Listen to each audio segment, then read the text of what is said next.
हमारे आसपास के पदार्थ के भाग 2 में आपका पुनः एक बार स्वागत है। आज हम लोग पढ़ेंगे पदार्थ की अवस्थाएं कितनी होती है। तो जैसा कि आप आसपास के अपने पदार्थों को देखेंगे और उसके आधार पर हम लोग पदार्थ को 3 भागों में बांटते हैं, ठोस, द्रव्य और गैस। पदार्थ यानी कि 3 रूप में पाए जाते हैं, ठोस, द्रव्य और गैस। पदार्थ की ये अवस्थाएं उनके कणों की विभिन्न विशेषताओं के कारण होती है। तो उनके कणों की विभिन्न विशेषताओं को पहले एक बार हम लोग देख लें चित्र के माध्यम से। आप यहाँ देखेंगे कि किस प्रकार से तीनों रूपों को हम लोग देखते हैं। पहला देखिए ठोस के कण, उसके नीचे है द्रव्य के कण और लास्ट वाला है गैस। तो गैस के कण है लास्ट वाला। अब आप देख पा रहे हैं कि ठोस के जो कण है बहुत पास पास में है, द्रव्य के जो कण है थोड़ा दूर दूर में है और गैस के कण और ज़्यादा दूरी दूरी में है। अब हम लोग इस चित्र को देखने के बाद इसको हम लोग थोड़ा विस्तार से जानते हैं कि ठोस अवस्था जो होती है वह किस प्रकार को हम लोग ठोस अवस्था कहेंगे। तो ठोस अवस्था जो होगी, जैसे कि आपका हाथ में पेन है, किताब है, सुई है और लकड़ी की छड़, इन चीज़ों को हम लोग निश्चित रूप से ठोस ही कहेंगे। उपरोक्त सभी उदाहरण ठोस के ही हैं। हम देख सकते हैं कि इन सभी का एक निश्चित आकार, स्पष्ट सीमाएं तथा स्थिर आयतन यानी कि नग्न संपीड़ितता होती है। बाह्य बल लगाने पर भी ठोस अपने आकार को बनाए रखने में सक्षम है, वो अपने आकार को नहीं बदलता है। बल लगाने पर ठोस टूट सकते हैं लेकिन इनका आकार नहीं बदलता, इसलिए ये दृढ़ होते हैं। यानी कि देखिए, अब कुछ चीज़ों पर हम लोग विचार कर लेते हैं, जैसे रबड़ बैंड, उसको खींचते तो आकार बदल जाता है। बर्तन में चीनी है, नमक है, जिस प्रकार के बर्तन में रख दीजिएगा उसी प्रकार का उसका आकार रूप ले लेता है। स्पंज है, दबाने से दब जाता है, तो यह ठोस है लेकिन फिर भी इसका संपीड़न संभव है। क्यों? तो आप जो स्पंज के बारे में जाने, चीनी नमक के बारे में जाने और रबड़ बैंड के बारे में जाने, ये सभी भी ठोस ही कहलाएंगे। क्यों? क्या वजह है इसका पीछे हम लोग जानते हैं। बाह्य बल लगाए जाने पर रबड़ बैंड का आकार बदलता है और बल हटा लेने पर पुनः अपने मूल आकार में आ जाता है। अत्यधिक बल लगाने पर यह टूट जाता है, ठीक है, वो पूरा वापस अपने स्थिति में आ जाता है, इसलिए वह ठोस कहलाएगा। शर्करा या चीनी को अपने हाथों में ले या किसी प्लेट या जार में रखें, इसके क्रिस्टल के आकार कभी भी किसी भी परिस्थिति में नहीं बदलते। क्रिस्टल का जो साइज है वह नहीं बदलता है, इसलिए ये ठोस है। स्पंज में बहुत छोटे छिद्र होते हैं जिनमें वायु का समावेश होता है। जब हम इसे दबाते हैं तो वायु बाहर निकल जाती है, जिससे इसका संपीड़न संभव होता है। ये थे हमारे ठोस। अब हम द्रव अवस्था को जानते हैं। द्रव अवस्था में जैसे कि जल हो गया, खाना पकाने का तेल हो गया, दूध, जूस, शीतल पेय यानी कि कोल्ड ड्रिंक्स वगैरह जो है, इसको हम लोग द्रव अवस्था में पाते हैं। इन सब चीज़ें द्रव अवस्था में। प्रेक्षण से पाते हैं कि द्रव का आकार नहीं लेकिन आयतन जो होता है उसका निश्चित होता है। जिस बर्तन में रखते हैं उसी का ये रूप ले लेता है। द्रवों में बहाव होता है और इनका आकार बदलता है, इसलिए ये दृढ़ नहीं लेकिन तरल होते हैं, ठीक है।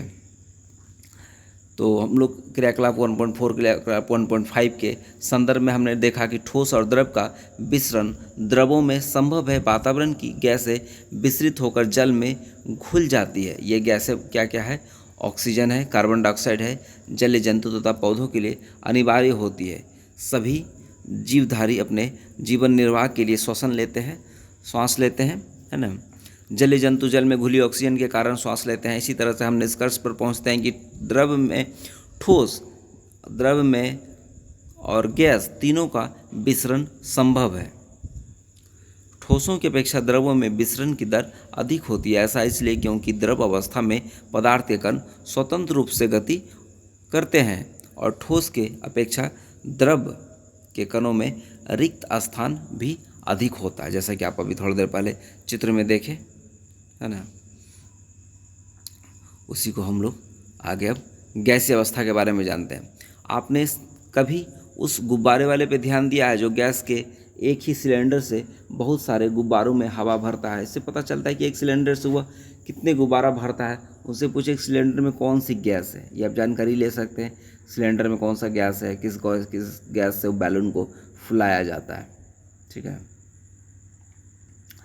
हमने देखा कि ठोस एवं द्रवों की तुलना में गैसों की जो संपीड़ितता होता है यानी कि कंप्रेशन होता है काफ़ी अधिक होती है। हमारे घरों में खाना बनाने में उपयोग की जाने वाली द्रवित पेट्रोलियम गैस जिसको एलपीजी हम लोग बोलते हैं, या अस्पतालों में दिए जाने वाले सिलेंडर जो होता है ऑक्सीजन का, वो संपीड़ित गैस होती है। आजकल वाहनों में ईंधन के रूप में कम संपीड़ित प्राकृतिक गैस यानी कि सीएनजी कंप्रेस्ड नेचुरल गैस का उपयोग होता है। सीएनजी से आजकल गाड़ियाँ भी चलती है।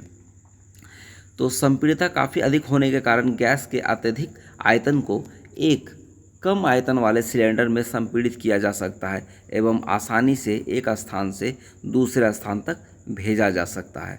हमारी नाक तक पहुंचने वाली गंध से बिना रसोई में प्रवेश किए ही हम जान जाते हैं कि क्या पकाया जाता है। कैसे? खुशबू से। खुशबू का आता है गंध से पता चल जाता है खाने में क्या बन रहा होगा।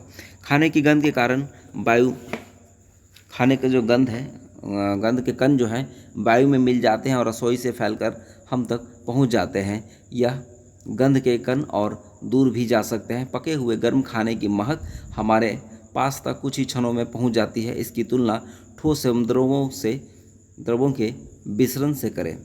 कणों की तेज और गति अत्यधिक रिक्त स्थानों के कारण गैसों का अन्य गैसों में विसरण बहुत तीव्रता से होता है, जैसा कि आप लोग यहाँ पे अभी देखें, है ना, चित्र के माध्यम से, जहाँ की ए, बी तथा सी पदार्थ की तीनों अवस्थाओं के कणों का योजनाबद्ध आवर्तित चित्रण देखें हम लोग।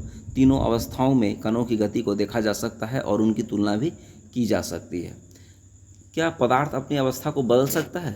आइए हम लोग जानते हैं कि जो जल, मान लीजिए जल है, तो जल पदार्थ की तीनों अवस्थाओं में रह सकता है। जो जल है, पानी, तीनों अवस्था, कौन कौन सी अवस्था? ठोस, द्रव, गैस। तो किस प्रकार होती है? मान लीजिए ठोस है तो बर्फ़ के रूप में, द्रव जो है जल के रूप में, और गैस जो है जल वाष्प के रूप में। तो अवस्था बदलने के दौरान पदार्थ के अंदर क्या होता है? अवस्था के परिवर्तन से पदार्थ के कणों पर क्या प्रभाव पड़ता है? क्या हमें इन प्रश्नों का उत्तर नहीं खोजना चाहिए? आइए आज के इन प्रश्नों का भी उत्तर हम लोग खोजेंगे, ठीक ना। उसके बाद हम लोग तापमान परिवर्तन का प्रभाव देखेंगे। तापमान में अगर परिवर्तन होता है तो क्या होता है? जब तापमान परिवर्तन होगा तो क्या होगा? ठोस के तापमान को बढ़ाने पर उसके कणों की गतिज ऊर्जा बढ़ जाती है। गतिज ऊर्जा में वृद्धि होने के कारण कण अधिक तेजी से कंपन करने लगते हैं। ऊष्मा के द्वारा प्रदत्त की गई ऊर्जा कणों के बीच के आकर्षण बल को पार कर लेती है। इस कारण कण अपने नियत स्थान को छोड़कर अधिक स्वतंत्र होकर गति करने लगते हैं। एक अवस्था ऐसी आती है जब ठोस पिघलकर द्रव में परिवर्तित हो जाता है। जिस न्यूनतम तापमान पर ठोस पिघलकर द्रव बन जाता है वह इसका गलनांक कहलाएगा। उसका गलनांक है ना।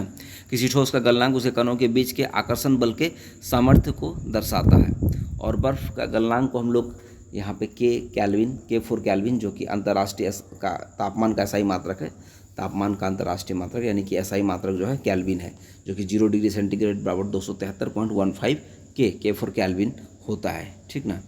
तो बर्फ़ का गलनांक जो है 273.15 K है। गलने की प्रक्रिया यानी कि ठोस से द्रव अवस्था में परिवर्तन को संगलन कहते हैं। किसी ठोस के गलने की प्रक्रिया में तापमान समान रहता है, ऐसे में उसमें ऊर्जा कहा जाती है। गलने की प्रक्रिया के दौरान आपने ध्यान दिया होगा कि गलनांक का पहुंचने के बाद जब तक संपूर्ण बर्फ पिघल नहीं जाती है तापमान नहीं बदलता है। बीकर को ऊष्मा प्रदान करने के बावजूद भी ऐसा ही होता है। कणों के पारस्परिक आकर्षण बल को वशीभूत करके पदार्थ की अवस्था को बदलने में इस ऊष्मा का उपयोग होता है। चूँकि तापमान में बिना किसी तरह की वृद्धि दर्शाए इस ऊष्मीयमान को बर्फ़ जो है अवशोषित कर लेती है। यह माना जाता है कि यह बीकर में ली गई सामग्री में छुपी रहती है, जिसे गुप्त ऊष्मा कहते हैं। यहाँ गुप्त की अभिप्राय छुपी हुई से है, गुप्त यानी कि छुपी हुई। तो वायुमंडलीय दाब पर 1 kg ठोस को उसके गलनांक पर द्रव में बदलने के लिए जितनी उसमें ऊर्जा की आवश्यकता होती है उसे संगलन की प्रस्तुत ऊष्मा कहते हैं। अर्थात 0 डिग्री सेंटीग्रेड यानी कि 273 केल्विन के पर जल के कणों की ऊर्जा जो है उसी तापमान पर बर्फ़ के कणों की ऊर्जा से अधिक है। जब हम जल में उसमें ऊर्जा देते हैं तो कण जो है वो अधिक तेज़ी से गति करती है। एक निश्चित तापमान पर पहुंचकर कणों में इतनी ऊर्जा आ जाती है कि वे परस्पर आकर्षण बल को तोड़कर स्वतंत्र हो जाते हैं। और इस तापमान पर जो द्रव है हमारा गैस में बदलना शुरू हो जाता है। वायुमंडलीय दाब पर वह तापमान जिस पर द्रव उबलने लगता है उससे इसका क्वथनांक कहते हैं। जिस पर वो उबलने लगेगा, जो द्रव था वो उबलने लगेगा, क्वथनांक कहलाएगा। तो क्वथनांक समष्टि गुण है। गुण के द्रव्य के सभी गुणों को इतनी ऊर्जा मिल जाती है कि वे वाष्प में बदल जाते हैं। सभी कणों को, मान द्रव के जो सभी कण हैं उसको इतना ऊर्जा मिल जाएगा उसमें कि वाष्प में बदल जाएगा। और जल के लिए यह तापमान कितना होगा, देखिए 273 के यानी कि 100 डिग्री सेंटीग्रेड, यानी कि 273 प्लस 100 373 केल्विन पे ये प्रक्रिया होगा, या 100 डिग्री सेंटीग्रेड पे। क्या वाष्पीकरण की गुप्त ऊष्मा को परिभाषित कर सकते हैं? उसे उसी प्रकार परिभाषित करेंगे जैसे कि संलग्न की प्रसुप्त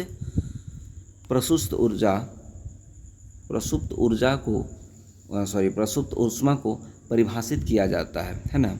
273 के 100 डिग्री सेंटीग्रेड तापमान पर भाप अर्थात वाष्प बन जाती है।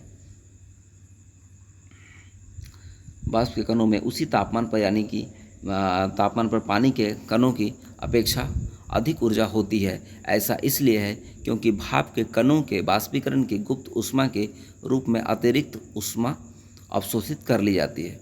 ठोस अवस्था, द्रव अवस्था, गैस अवस्था। ठोस अवस्था से द्रव अवस्था बनता है, उस ऊष्मा रहेगा तब ठोस से ऊष्मा होगा तो द्रव अवस्था बनेगा, फिर द्रव अवस्था में ऊष्मा मिलेगा तो गैस अवस्था में, और गैस अवस्था में शीतलता होगा तो द्रव अवस्था में आएगा, और द्रव अवस्था में को शीतल किया जाए तो ठोस अवस्था में यानी कि बर्फ़ बन जाएगा पानी से। ठीक है, यही प्रक्रिया चलती है। आइए अब हम लोग थोड़ा आगे चलते हैं और जानते हैं कि दाब परिवर्तन का प्रभाव क्या होता है। हम जानते हैं कि घटक कणों के बीच की दूरी में अंतर होने के कारण पदार्थों की विभिन्न अवस्थाओं में अंतर होता है। किसी सिलेंडर में भरी गैस का दाब लगाने एवं संपीड़ित करने पर क्या होता है? क्या इसके कणों के बीच की दूरी कम हो जाएगी? क्या आपको लगता है कि दाब बढ़ाने या घटाने से पदार्थ की अवस्था में परिवर्तन हो जाता है? आइए यहाँ पे हम लोग देखते हैं, आप पहचान सकते हैं कि ठोस कौन सा होगा, द्रव कौन सा होगा और गैस कौन सा होगा। ठीक ना, सिलेंडर है, वहाँ पिस्टन लगा हुआ है, दाब बढ़ाने पर उस पर दाब जब बढ़ाया जाएगा तो कणों को समीप लाया जा सकता है। दाब बढ़ाकर जैसे कि अभी दूर दूर कण था पहले, उसके बाद उसके थोड़ा पास आया और थोड़ा पास आया, इस प्रकार का प्रक्रिया भी किया जा सकता है। तो दाब बढ़ने और तापमान घटने से द्रव अवस्था, गैस जो है द्रव अवस्था में बदल सकती है। क्या आपने ठोस CO2 के बारे में सुना है? ठोस CO2 कार्बन डाइऑक्साइड गैस जो होता है ठोस भी होता है। इसे उच्च दाब पर संग्रहित किया जाता है जब वायुमंडलीय दाब का माप 1 ATM यानी कि एटमॉस्फेयर हो। तो ठोस CO2 द्रव अवस्था में आए बिना सीधे गैस में परिवर्तित हो जाता है। अब हम लोग यहाँ तीनों अवस्था का पदार्थों का अंदर रूपांतरण भी देखते हैं।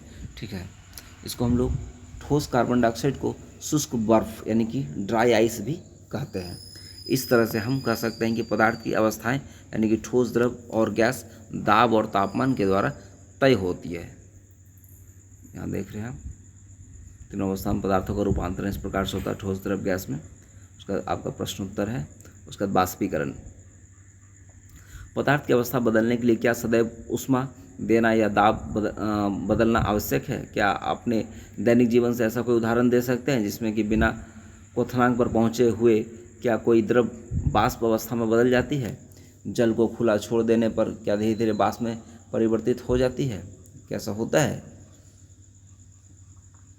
गीले कपड़े सूख जाते हैं, गीले कपड़े सूखते हैं ना, तो इन दोनों उदाहरणों में जल का क्या होता है? हम जानते हैं कि पदार्थ के कण हमेशा गतिशील होते हैं और कभी रुकते नहीं।